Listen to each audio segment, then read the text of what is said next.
Hey everybody, Paul from ElkinsDIY.com.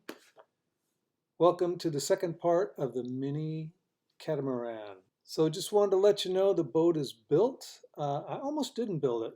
After making the first pontoon, I put it in a ditch and loaded it up with about 98 pounds of bricks and realized I wasn't going to have very much extra weight to add to this thing once I put my body on it.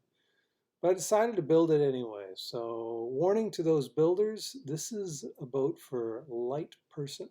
And as of yet, has been tested. It's been 2 weeks that it's been raining here nonstop. Next week forecast opens up a day that I can possibly launch it and test it out. So anyway, fair warning, and here we go. Part two of the mini catamaran.